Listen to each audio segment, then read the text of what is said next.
हाँ बोला। नमो बुद्धाय। जय भीम। सभी धम्मबंधुओं को सूचित करना चाहता हूँ कि लुम्बिनी बुद्ध विहार सुरबेस्ट और नवी मुंबई यहाँ पर पूज्य भंते धम्मनाग इन्हों की सहकार्य से हमारे जो विदेश में रहने वाले हमारे धम्म बंधु इन्होंने यहाँ के कोरोना महामारी के चलते यहाँ धम्म बंधु को थोड़ा अनाज सामान का मदद किया है। विदेश में रहने वाले हमारे धम्म बंधु भगिनी इनकी तरफ से हम उनका बहुत बहुत doctor Baba Saheb Ambedkar memorial committee की तरफ से संस्था है क्या संस्था की तरफ से यहाँ के सभी बौद्ध बंधु उनका हार्दिक अभिनंदन करता है। जय भीम, जय बुद्ध, नमो बुद्धाय।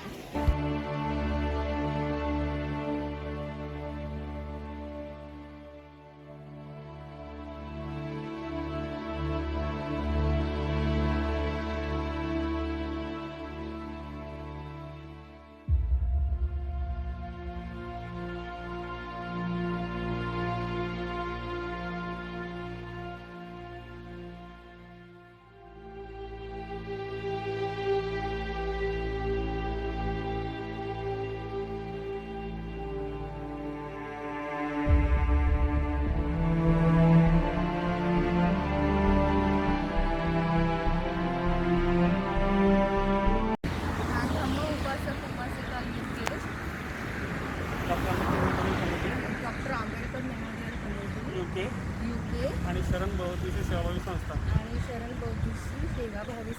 यांनी आमच्या या कठीण परिस्थितीत अन्नधान्य दिल्याबद्दल त्यांचे खूप खूप आभार। धन्यवाद।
बुद्धाय, मैं सतीशिला कामले बात कर रही हूँ। नवी मुंबई अपना रायगढ़ जिला आता है, नेहरू उल्वेर नोड पे सेक्टर 19 से मैं बात कर रही हूँ। और मैं बहुत शुक्रिया अदा करती हूँ कि जो यूके ने जो अपना बौद्ध धम्म का जो ये किया है, सहकार्य किया है, उसके लिए मैं बहुत आभारी है।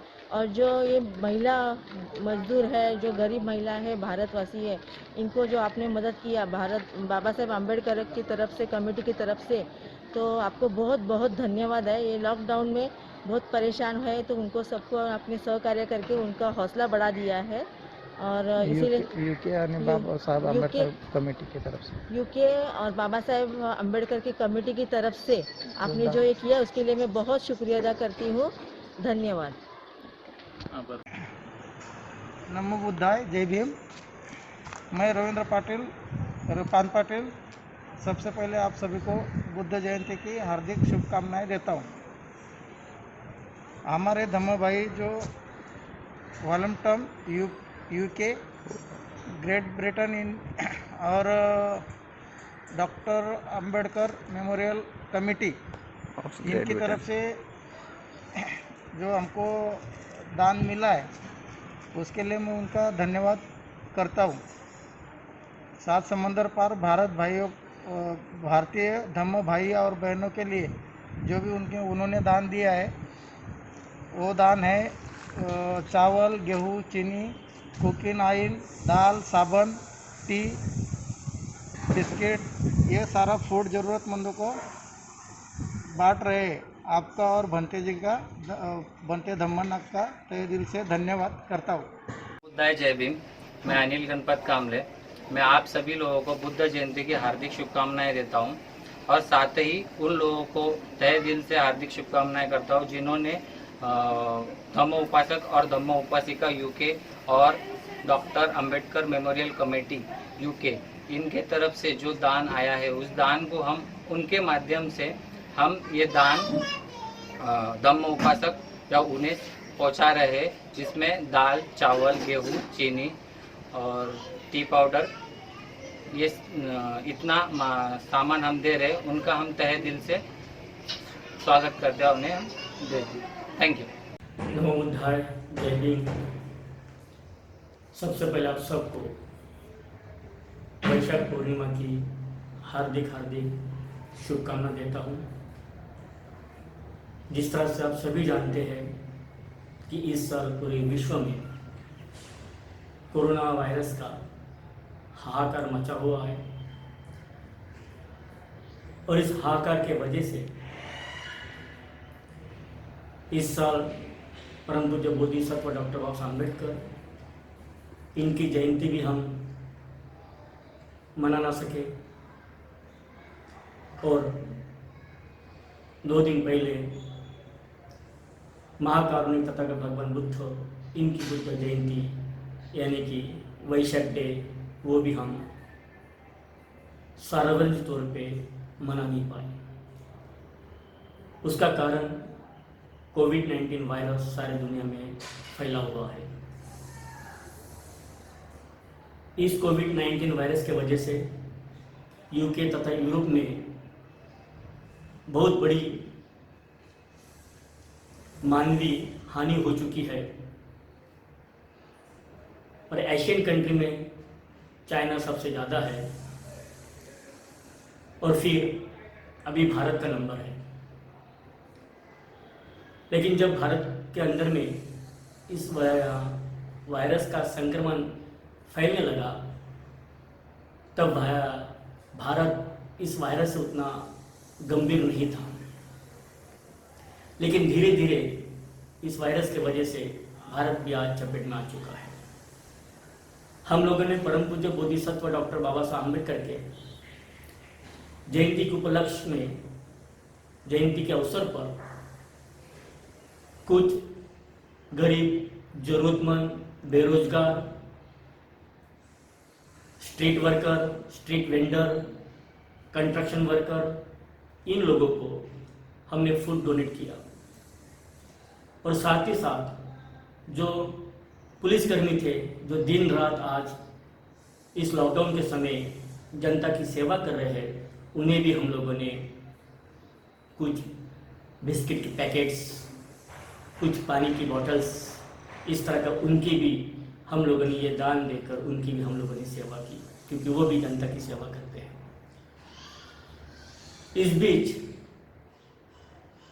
मेरे दिमाग में ये विचार उत्पन्न हुआ कि डॉक्टर अंबेडकर मेमोरियल कमेटी तथा वॉल्वरहैम्पटन के सभी उपासक उपासिका वो हमेशा ही जब भी कोई बड़ी परेशानी उत्पन्न होती है या ऐसी कोई महामारी, कोई फ्लड भारत में आता है या फिर और भी कहीं किसी देश में आता है, तो वह अपना हमेशा हेल्पिंग हैंड आगे बढ़ाते हैं और उन लोगों को हेल्प करते हैं।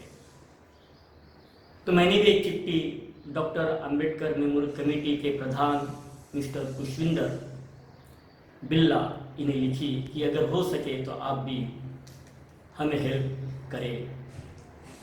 उन्होंने भी कहा कि हेल्प तो करना चाहिए भंती जी।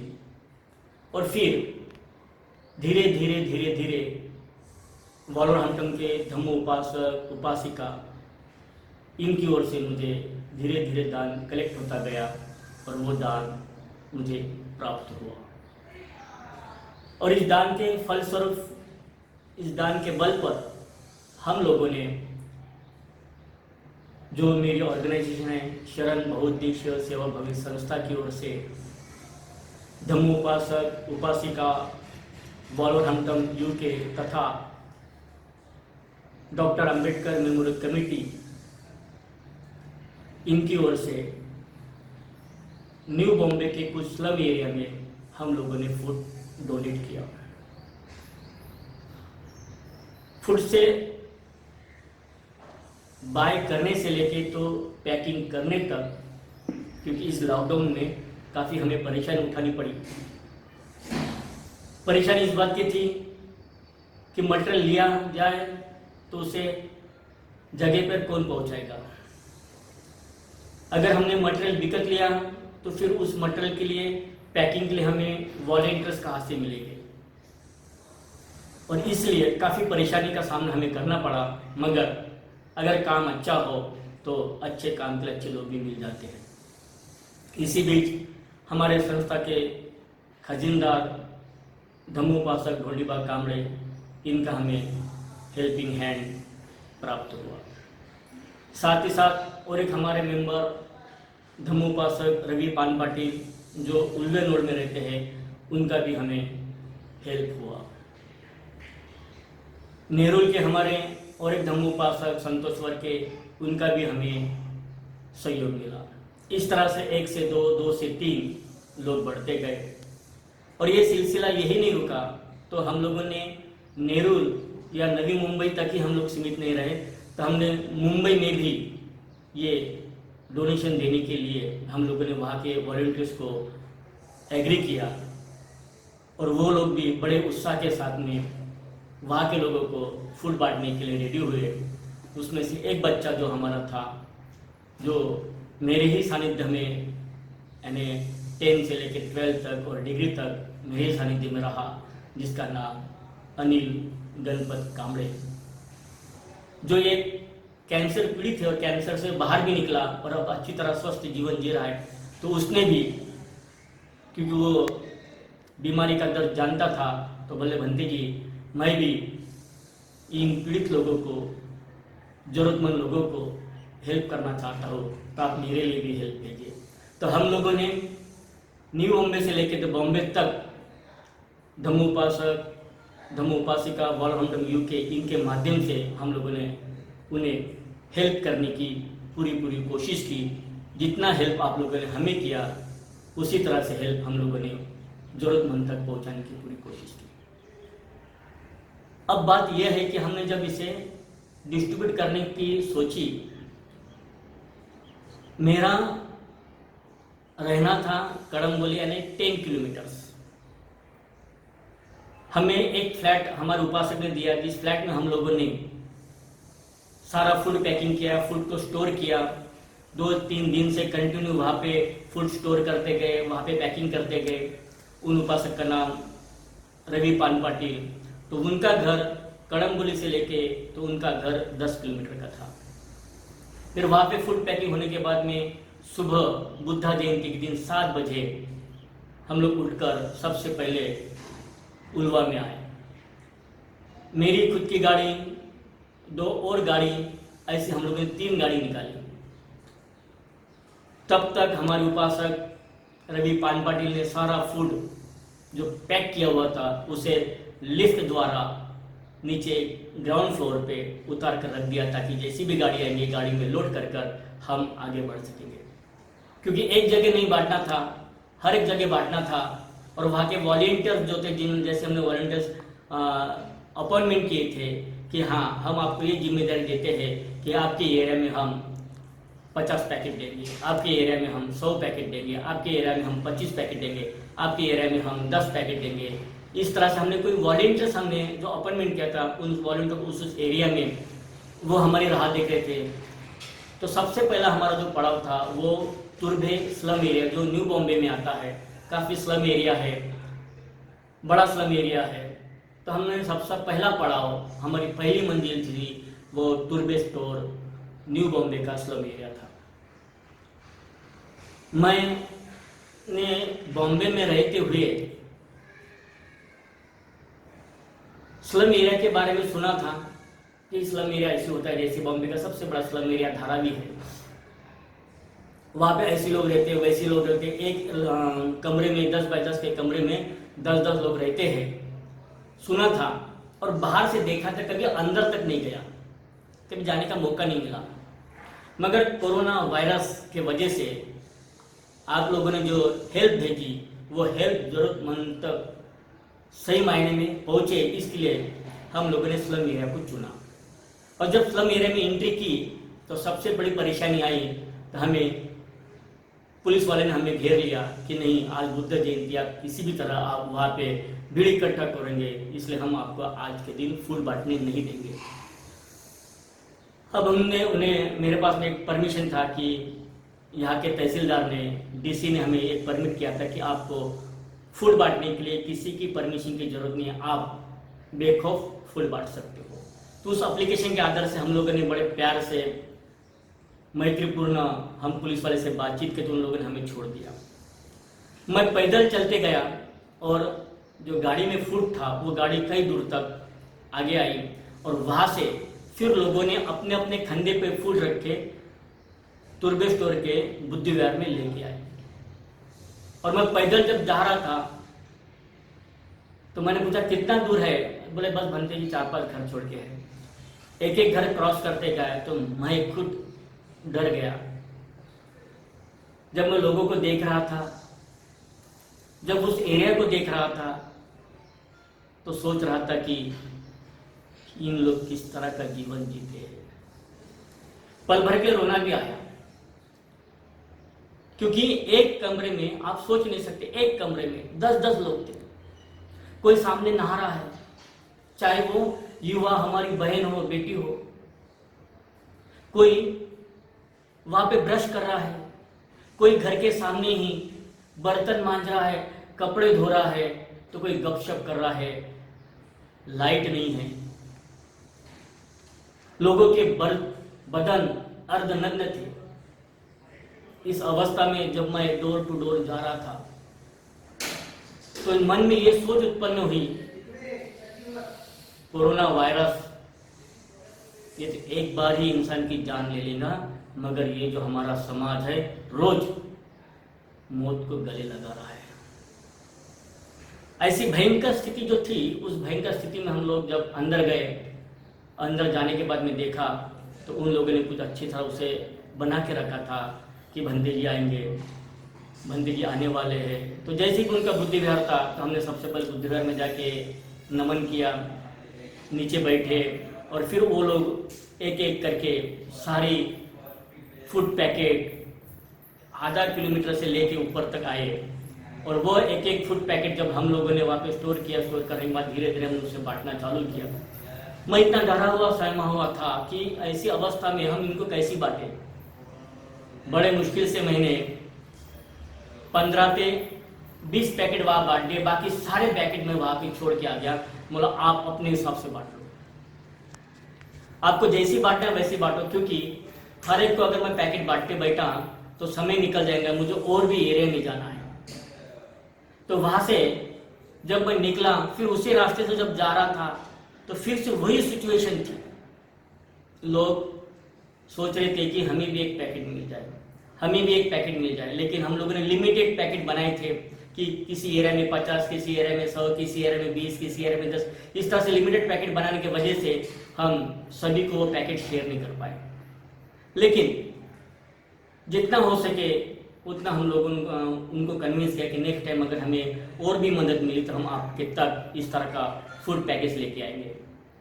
वहाँ से हम लोग जब निकले तो मैं खुद सोच में रह गया था कि मैं 15-20 साल से बॉम्बे में हूँ और स्लम एरिया के बारे में सुन चुका हूँ, मगर आज ये कोरोना वायरस के वजह से और तथागत भगवान बुद्ध की 2564वीं जयंती के माध्यम से मुझे उस स्लम एरिया में जाने का मौका मिला और लोगों की सही जिंदगी जीने का तरीका क्या है, किस तरह की जिंदगी जी रहे हैं, वो रोज जीकर भी मर रहे हैं, वो जिंदगी मुझे देखने का मौका मिला ये कोरोना वायरस की वजह से। अगर आप कभी आए तो मैं आपको दिखाऊंगा कि वाकई में स्लम एरिया की जिंदगी कैसी होती है। यहाँ से हम लोग निकले, यहाँ से निकलने के बाद में हमने दूसरा पड़ाव जो था हमारे धम्मोपासक रवि पानपाटी, उनने कुछ लोगों को उनका नाम लिख के रखा था उनके डायरी में कि भंते जी मेरे भी कुछ आदमी हैं। तो फिर हम नेरुल में आए और नेरुल में कुछ ऑटो रिक्शा वाले थे, कुछ स्ट्रीट वेंडर थे जो रास्ते पे दुकान लगाते, लेकिन आज उनकी दुकान नहीं लग चुकी है, तो उन्हें भी फूड की ज़रूरत थी, तो हमने उन्हें भी कुछ फूड दिया। मैंने बहुत कम फूड बांटा क्योंकि जिन लोगों ने मेरी दिन रात सेवा की मैंने उन्हीं के हाथों से ज़्यादा फूड बांटना उचित समझा। तो इस सारे वीडियो क्लिप में आपको मेरी वीडियो क्लिप बहुत कम देखने को मिलेंगी और ये सारे जो मेरे साथ में दिन रात काम करते धम्मोपासक, ये उनके ही ज़्यादा आपको पिक्चर देखने को मिलेंगे। कहीं आप ये मत सोच लेना कि भंते जी इसमें नहीं दिख रहे हैं तो कहीं भंते जी ने कहीं गलत फोटो तो भेज के हमें गुमराह तो नहीं किया, नहीं। क्योंकि जो लोग मेहनत कर रहे, कभी कभी ऐसी होता है जो लोग दिन रात मेहनत करते वो कभी फ्रंट पे नहीं आते और उनकी कभी प्रशंसा नहीं होती। मेरे साथ काम करने वाले लोगों को अपनी खुद की प्रशंसा के लिए कभी काम तो नहीं करते, क्योंकि उनको लगता है कि अगर भंते जी के माध्यम से अगर हमें भी सेवा करने का मौका मिला तो हम भी अपनी सेवा देनी चाहिए। तो फिर हम नेरुल का खत्म करके हम नेरुल के और एक स्लम एरिया में आए जहाँ पे हमारे धम्मोपासक संतोष स्वर के उन्होंने कुछ लोगों को इकट्ठा करके रखा था। लेकिन ये फूड बांटते बांटते हमें देरी काफ़ी हो चुकी थी और वो लोग हमारा वेट कर रहे थे और तपती धूप, दोपहर के 1 या 1:30 बज चुका होगा, उस तपते धूप में उन लोग अपने अपने घरों से निकलकर हाईवे पे, रास्ते पे, बस स्टैंड पे वो खड़े थे और मुझे फोन आ रहा, भंते जी आप कहाँ पे हो? मतलब क्यों, क्या हुआ? तो नहीं, पुलिस वाले तंग कर रहे, आप यहाँ पे क्यों खड़े हो? तो हमने उन्हें बताया कि नहीं हमारे भंते जी जो आ रहे हैं वो फूड लेके आ रहे हैं, हम फूड के राह देख रहे हैं, तो तुरंत उनको फ़ोन लगाओ, यहाँ पे गर्दी करना मना है। हम कैसे तो भी जैसे हमें हो सका वैसे ही अपनी गाड़ी को चलाते चलाते चलाते हम वहाँ तक पहुँचे। वहाँ पे भी हम लोगों ने फूड बांटा, लेकिन जैसे हम लोगों ने फूड बांटना चालू किया तो रास्ते से जो जाने वाले लोग थे, जो और भी कई मजदूर थे, वो वहाँ पे इकट्ठा आके खड़े हो गए कि नहीं हमें भी फूड चाहिए, हमें भी फूड चाहिए, हमें भी फूड चाहिए। लेकिन हमने उन्हें बड़े प्यार से, नम्रता से, हमारे सेक्रेटरी संतोष वर्कर ने उन्हें हाथ जोड़ के कहा कि नहीं, हमारे पास में लिमिटेड नाम है और लिमिटेड लोगों को ही हम दे सकते हैं, क्योंकि हम हजारों तादाद में फूड नहीं बांट रहे, जितना हमें हो सका उतना हम फूड बांटने की कोशिश कर रहे हैं। तो बड़े प्यार से हमारे सेक्रेटरी ने हाथ जोड़कर वंदन करते उन्हें थोड़ा सा कहा कि हमें क्षमा कर दीजिए, हम नेक्स्ट टाइम अगर हमको हेल्प मिलती है तो निश्चित तौर पर हम आपको भी फूड बांटेंगे। ऐसे करते हुए हम लोग फिर उल्वा में आए। नेरुल करने के बाद में उल्वा में आने के बाद, उल्वा ये नया एरिया है near new Bombay international airport, क्योंकि बॉम्बे का एक इंटरनेशनल एयरपोर्ट बॉम्बे में है और एक दूसरा इंटरनेशनल एयरपोर्ट न्यू बॉम्बे में बन रहा है। जब भी कभी आप लोग यूके में मेरे पास में आते हो तो मैं आपको कामोटा के वेंकट रेसिडेंसी होटल में रुकता हूँ। उसी होटल के पास, यानी वहाँ से एक 5 किलोमीटर पकड़ के चलो, 10 किलोमीटर पकड़ के चलो, वो एरिया आता है उल्वे एरिया। तो वहाँ पे हम लोग आए, तो वहाँ पे हम लोगों ने जो कंस्ट्रक्शन वर्कर थे, उन कंस्ट्रक्शन वर्कर को हम लोगों ने फूड बांटा। वहाँ पे भी परेशानी काफ़ी थी कि इनको किस तरह से फूड बांटा जाए, क्योंकि जितने नाम हमारे पास में थे, जितने हमारे उपासक ने उनका सिलेक्शन किया था, उनके नाम लिख के रखे थे, उनको तो हमने फूड बांट चुके थे। लेकिन जैसे फूड बांटना चालू कर दे तो और भी कई कंस्ट्रक्शन वर्कर वहाँ पे खड़े हो गए। उनके बदन पर कपड़ा नहीं था, पैरों में चप्पल नहीं थी, दिन रात में बिल्डिंग का काम कर रहे हैं। ऐसी अवस्था में हम उन्हें भी उतने लेवल पे हम फूड पैकेट नहीं दे सके। तो जब हमारी इतनी लिस्ट बन चुकी थी, उतनी लिस्ट के हिसाब से हमने वहाँ पे भी फूड पैकेट दिया। फिर वहाँ से निकले, फिर हम उसी एरिया में और एक सेक्टर था, वहाँ पे गए और वहाँ पे हम लोगों ने जब फूड बांटा तो वहाँ पे तो हमें और ज़्यादा, यानी जो दिखने में तो जिनके शरीर पर अच्छे कपड़े थे मगर अंदर से वो बड़ी ही गरीबी के खोखले हुए इंसान थे। बहुत ही खोखलापन उनके अंदर में था, ऊपर से कपड़ा अच्छा था। ऐसी अवस्था में फिर हमारे धम्मोपासक रवि पान पाटिल और धम्मोपासक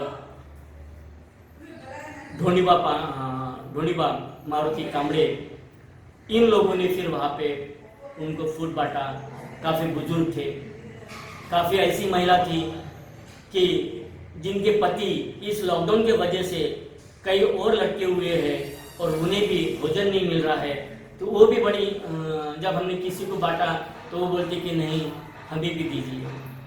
मेरा भी पति 2 महीने से अब तक नहीं आया, वो कहीं तो भी लॉकडाउन में फंसा हुआ है। 2 बच्चे 3 बच्चे मुझे है, मैं कहीं जा नहीं सकती। जितना मेरे पास में राशन था वो तो मैंने अब तक यूज़ किया, लेकिन अभी आने वाले समय में मैं गुजारा नहीं कर सकती।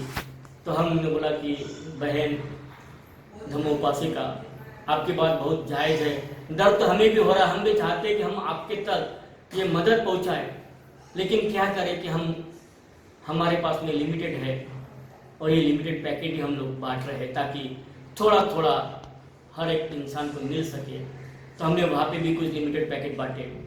फिर उसके बाद में हम ऐसे एरिया में गए कि जो नाले के किनारे बसा हुआ स्लम एरिया था। अगर उस नाले में खड़े हो जाए तो दुर्गंध आएंगी। हम तो परफ्यूम और डिओ लगा के अपने शरीर को खुशबूदार बनाते हैं, लेकिन वो तो बदबू में ही अपना जीवन जी रहे थे। तो उनकी अवस्था देखकर भी बड़ा दुख हुआ। वहाँ पे भी हम लोगों ने फूड पैकेट बांटे। कई लोग आए, नहीं हमें भी दो, हमें भी दो, हमें भी दो, लेकिन हमारे पास में हर जगह 40-50 के एवरेज हमारे पास में था। इस तरह से हम फूड पैकेट बांटते गए। अंत में एक साइकिल, यानी हैंडीकैप थी, साइकिल चलाते चलाते आई, रोती बिलखती आई और कही कि मुझे भी एक पैकेट दो। हमारे पास में लास्ट के 3 पैकेट बचे थे। उसे देखकर वहाँ पे 3 लोग और थे, थोड़े समझदार थे, शायद पढ़े लिखे हो, तो उसमें से एक कहता है कि ये हैंडीकैप है, ये चल नहीं सकती, तो आप मेरा पैकेट उससे दे दो। ये भी एक दर्द भरी दास्तानी हो गई कि जिसे भूख लगी और जो खुद भूखा था उसमें मैं अपने भूख को मारते हुए किसी और का पेट अगर भरता है तो उसमें मुझे संतुष्टि मिलेगी। यानी ये भी एक बहुत बड़ा धम्मोबल हमें उस दिन सीखने को मिला। यानी कहते हैं कि दानन ददयन तो श्रद्धा ये शीलन रखन तो सर्वदा भावना अभीरता हम तो गच्छन तो देवता गता। यानी दान से शील की परिपक्वता होती, शील से ज्ञान की परिपक्वता होती, ज्ञान से ध्यान की परिपक्वता होती और ध्यान से सुख की परिपक्वता होती। तो उसने अपने को भूखा रखते हुए सबसे बड़ा परम संतुष्टि सुखमय जीवन जीते हुए उस अपाहिज लड़की को अपना खुद का पैकेट दे दिया। ऐसी कहानी तो काफ़ी हमें उस दिन सीखने को मिली। और एक हमारे उपासक थे जो मैं बॉम्बे नहीं पहुंच सका क्योंकि मैं नवी मुंबई में कड़ंबोली एरिया में मैं लॉकडाउन हो चुका था। और एक उपासक जो हमारे साथ थे जिनका नाम था अनिल कांबड़े। अनिल गंगन कांबड़े, ये लड़का बचपन से ही मेरे साथ में रहा है। 10वीं पास होकर मेरे पास ही आया, भंती जी क्या करना क्या नहीं करना। ऐसी अवस्था में मैंने उसे डिप्लोमा करवाया, डिग्री करवाई। फिर वो डिग्री करते करते उसे कैंसर हो गया, तो कैंसर से वो बच निकला, फर्स्ट स्टेज पे था, आज पूरी तरह ओके है। कुछ साल उसने 1-1.5 साल जॉब भी की। फिर बाद में उसके दिल की आवाज़ ही उसे बोली कि भंते जी बेशक मैं इंजीनियर हूँ, बीटेक हूँ, लेकिन मुझे इसमें मज़ा नहीं आ रहा। मैं आपके संस्था के साथ में सोशल वर्क करना चाहता हूँ। आप जिस तरह से काम कर रहे हैं, सिर्फ चीवर नहीं पहनूंगा लेकिन सारा काम आपके सामान ही करूँगा। तो उसको मैंने स्वीकार करते हुए फिर उसने मुझे कहा कि नहीं, मैं भी कुछ यहाँ पे लोगों को बांटना चाहता हूँ। मैं ठीक है, आपके जितने भी लोग हैं आप वो सारी लिस्ट बना मुझे भेज दो। तो उसने भी यानी कांदीवली जो राजीव गांधी नेशनल पार्क जो बॉम्बे में है उसके नज़दीक की झोपड़पट्टी है, उसके नज़दीक का वो स्लम एरिया है, यानी काफ़ी पहाड़ी के ऊपर में है। तो वहाँ पे उन लोगों ने फिर 2-3 दिन, क्योंकि इधर का फूड तो मैंने ले लिया, उधर का फूड उन्हें लेना था, तो उन्होंने उधर में फूड लेके सारा पैकिंग बुकिंग करके दिन रात, क्योंकि वो तो स्लम एरिया में वो भी लड़का रहता है, लेकिन ठीक है उनका घर अच्छा था। लेकिन तो वहाँ पे उन लोगों ने 7-8 बच्चों की टीम बनाई और 7-8 बच्चों ने फूड बाय करना, फूड पैकिंग करना, ये सारे काम 2 दिन 3 दिन में निपटा कर और फिर मॉर्निंग बुद्ध जयंती के दिन उन लोगों ने वहाँ पे फूड बांटे। इस तरह से हम लोगों ने ये सारे फूड पैकेट धीरे धीरे बांटते गए और करीब करीब मुझे लगता है कि ये आंकड़ा हमारा जो था, हमने कैलकुलेशन लगाया कि हम 350 पैकेट बांटेंगे। तो हमारी ये 350 पैकेट, जिसमें से थोड़े बहुत चावल के पैकेट एक्स्ट्रा बच चुके थे या गेहूं के पैकेट एक्स्ट्रा बच चुके थे, हमने दूसरे दिन उसको डोनेट कर दिया। कुछ बिस्किट्स हम लोगों ने कम से कम 150 पुलिस वालों को बिस्किट और बिस्लरी पानी की बॉटल्स, बिस्लरी वाटर्स, इस तरह से हम लोगों ने पुलिस वालों को बांटा। तो हमें जितना हो सके हमने उतनी आपकी मदद सही मायने में लोगों तक तो पहुंचाई। कुछ वीडियो मैंने इस वीडियो के माध्यम से, प्रेजेंटेशन के माध्यम से उनकी लैंग्वेज, किसी की मराठी है, किसी की आधी मराठी आधी हिंदी है, लेकिन जैसी भी लैंग्वेज है मुझे लगता है कि आप एक धम्मोपासक जो आपके धम्मा भाई बहन जो महाराष्ट्र में रहते हैं, जिनकी मदर टंग मराठी है, उनको आप अंडरस्टैंड कर लेंगे, उनके लैंग्वेज को समझ लेंगे और इस तरह के आपका धन्यवादों का आपको किस तरह से कर रहे हैं वो धन्यवाद आप कबूल करते हुए हमारा और आपका, आपके धम्मोपासक धम्मा भाई बहन जो महाराष्ट्र से है और जो आप यूके में हो, इनका एक धार्मिक परिवार बनकर एक दूसरे को, अगर आपने आर्थिक मदद की तो उन लोगों ने भी अपनी शारीरिक मदद आपके आर्थिक योगदान को पूरी दी है। तो ये जो हमने जो सफ़र किया और वाकई में लगा कि इतना आसान हो जाएगा, लेकिन जिस तरह से हम चल पड़े तो काफ़ी तकलीफ थी, दर्द था।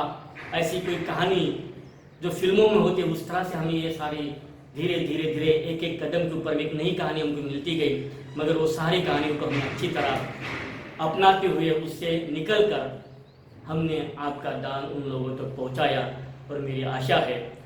अभी तो ऐसे हो चुका है कि वो कहते हैं कि अभी हमारे उपासक जो उल्वे के थे उनके पास में तो रोज़ फ़ोन आ रहे, बनते जी मुझे रोज़ 50 लोगों के फ़ोन आ रहे, बोले हमें भी दान दो, हमें भी दान दो, हमें भी दान। बोला निश्चित तौर पे कांदीवली में जो अनिल ने फूड बांटा उसे भी उसके घर में लोग आ रहे, क्या हमें मिल पाएगा, क्या हमें मिल पाएगा, क्या हमें मिल पाएगा। मगर उसने भी कहा कि नहीं, हमें पास में जितना हमारे पास में दान आया था उतना हमने बांट दिया। अगर हमें फिर से दोबारा उनके तरफ से अगर डोनेशन आया, अगर दान आया तो निश्चित तौर पे हम आपकी वो भी इच्छा पूरी करेंगे। इसी आशय के साथ एक छोटा सा वीडियो मैंने आपको इसलिए बना के भेज रहा हूँ ताकि आप लोगों का जो, क्योंकि आप हमेशा लास्ट टाइम जो केरला में बाढ़ आई तो उसमें भी आप लोगों ने तन मन धन से उन लोगों की हेल्प की थी। और आज जब भारत के अंदर में कोविड-19 के वायरस से हमारे लोग सारे इफेक्टेड है, जो लॉकडाउन के अंदर में भूखे हैं, प्यासे हैं, ज़रूरतमंद है, उनको भी आप लोगों ने जो हेल्प भेजी वो हेल्प हम उनके तक पहुंचाने में मैं अपने आप को एक धम्म सेवक के तौर से, क्योंकि तथागत भगवान बुद्ध का जो बुद्ध पुत्र है वो हमेशा एक धम्म सेवक के माध्यम से ही काम करता है। दानं ददयन्तु श्रद्धाय शीलं रक्षन्तु सभ्यता भावना वीरता हन्तु गच्छन्तु देवकार्यता चरित्र भिक्खवे चारिकं बहुजन हिताय बहुजन सुखाय। यानी हम भिक्षु लोग अपने लिए ना जीते हुए बहुजनों के सुख के लिए जिए, बहुजनों के कल्याण के लिए जिए, बहुजन के मंगलमय जीवन के लिए जिए। लेकिन ये तभी संभव है जब एक भिक्षु और एक उपासक दोनों साथ मिलकर अगर चले तो निश्चित तौर पे ये कोविड-19 वायरस ही नहीं, इससे बड़ा भी वायरस अगर इस दुनिया में आए तो हम उससे इंसानियत के तौर पे, विज्ञान के तौर पे, मंगल मैत्री के बल से और ध्यान के बल से उससे भी हम जीत लेंगे। इतनी क्षमता तथागत भगवान बुद्ध के धम्म में है। ज़्यादा मैं आपसे और बातें न करते हुए, क्योंकि ये जो कहानी थी ये दिल में ऐसी चुप चुकी है, क्योंकि आपके वजह से मैं पहली बार स्लम एरिया में गया और वो मैं भी थोड़ा बहुत इमोशनल हो चुका हूँ। और अभी भी आपसे जब बातचीत कर रहा हूँ तो मेरा दिल कहीं ना कहीं रो रहा है। लेकिन भावनिकता के आधार पर बुद्धिज़्म नहीं होता है, तो इसलिए मैं आपसे यहीं पे अपनी वाणी को समाप्त करता हूँ। नमो बुद्धाय, जय भीम। सारे वॉलवरहंडम के धम्म उपासक उपासिका जिन जिन लोगों ने अपने कष्ट से अपने परिश्रम को दान भेजा, उस दान का फलस्वरूप हमेशा आपको धम्म बल देगा, आपकी सुरक्षा करेगा और आपके कुशल कर्मों को बढ़ाएगा। इसी आशा के साथ आप सबका कल्याण हो, मंगल हो। साधु साधु साधु।